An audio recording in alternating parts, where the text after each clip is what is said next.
This channel's content is strictly for educational and informational purpose and does not endorse or promote any form of violence, harm, illegal activities, self-injuries and communal disharmony.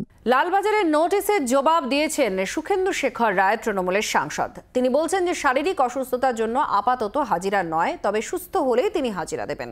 জি 24 ঘন্টাকেই জানালেন তৃণমূলের রাজ্যসভার সাংসদ। তিনি জানাচ্ছেন পরপর দুটো notice তাকে Kolkata police পাঠিয়েছে, তবে তিনি সুস্থ নন শারীরিকভাবে। ফুসফুসের সংক্রমণের জন্য 26শে জুলাই এইমসে চিকিৎসা করিয়েছেন, এসএসকেএমেও চিকিৎসা করিয়েছেন 31শে জুলাই। চিকিৎসকরা তাকে বিশ্রামে থাকার পরামর্শ দিয়েছেন। দুই হাসপাতালের চিকিৎসকদের সেই সমস্ত নথি সহ লালবাজারে জবাব দিয়েছেন বলে জানিয়েছেন সুখেন্দু শেখর রায়।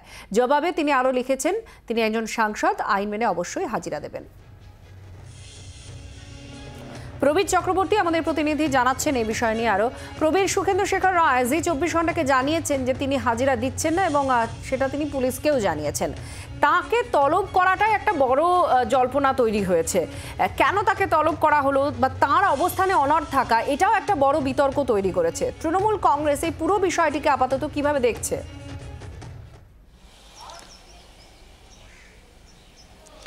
দেখো, গতকাল যে টুইট করেছিলেন সুখেন্দু শেখর রায় যে কলকাতার পুলিশ কমিশনারকে গ্রেপ্তার করতে হবে, সেখানে তিনি কিছু তথ্য দিয়েছিলেন যে কেন সুসাইড হয়েছে এটা বলা হয়েছিল, কোন মহল থেকে এটা প্রচার করা হয়েছিল এবং কেন ওয়াল এই যে সেমিনার হলের ওয়াল কেন সেটা ভাঙা হয়েছিল, বেশ কিছু তথ্য সেখানে ছিল। সেক্ষেত্রে দাঁড়িয়ে কলকাতা পুলিশের বক্তব্য যে এটা মিসলিড করা হচ্ছে, এই ধরনের কোনো ঘটনা ঘটেনি। সেই জায়গায় দাঁড়িয়ে সুখেন্দু শেখরকে জিজ্ঞাসাবাদ করার জন্য যেটা জানা যাচ্ছে গতকাল একটি নয় দুটো নোটিশ তাকে পাঠিয়েছিল কলকাতা পুলিশ এবং সেখানে দাঁড়িয়ে সুখেন্দু শেখর রায় যেটা জানা যাচ্ছে রাত পর্যন্ত তিনি যে জবাব দিয়েছেন সেখানে তিনি জানিয়েছেন যে তিনি শারীরিকভাবে অসুস্থ।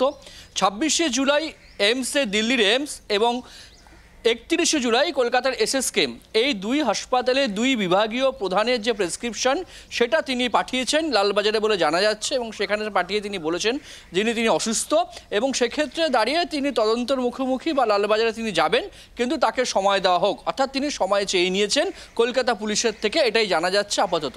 এই অবস্থায় দাঁড়িয়ে কলকাতা পুলিশ পরবর্তী কী পদক্ষেপ নেন সেটা দেখার বিষয়। কিন্তু দলেরই রাজ্যসভার সাংসদ তিনি দলের বিরুদ্ধে কার্যত প্রথম টুইটে তিনি বলেছিলেন যে রাজ্যসভা কর্মসূচিতে তিনি যাবেন, পরবর্তীকালে সিদ্ধান্ত পরিবর্তন করে তিনি এককভাবে প্রতিবাদে বসেছেন।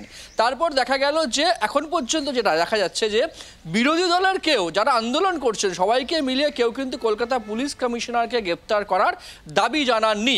সেই জায়গায় দাবি জানিয়েছেন কলকাতা পুলিশ কমিশনারকে হেফাজতে নিয়ে জিজ্ঞাসাবাদ করার দলেরই রাজ্যসভার সাংসদ। বিষয়টা কিন্তু অত্যন্ত অস্বস্তি তৃণমূলের কাছে। গতকালই কুণাল ঘোষ বলেছেন তিনি সিনিয়র লিডার, তার থেকে এই ধরনের দাবি আশা করে না এবং তৃণমূল কংগ্রেস সুখেন্দু শেখর রায়ের সঙ্গে একমত নন।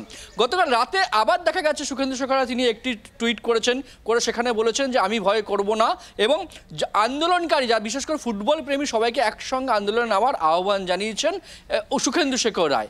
এই অবস্থায় দাঁড়িয়ে একের পর এক টুইট এবং দলের রাজ্যসভার সাংসদের আর্জিকরণ নিয়ে প্রতিবাদ তৃণমূল কংগ্রেসের করছে। তৃণমূল কংগ্রেস নেতৃত্ব বলছেন প্রতিবাদ আমরাও করছি, কিন্তু যেভাবে সুখেন্দু শেখর রায় কার্যত দলকে অস্বস্তিতে ফেলছেন সেক্ষেত্রে তৃণমূল কংগ্রেস তার সঙ্গে একমত নয়।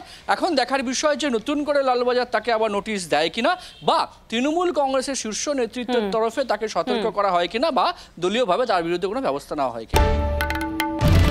বাংলার আওয়াজ, বাঙালির আবেগ, জি 24 ঘন্টা।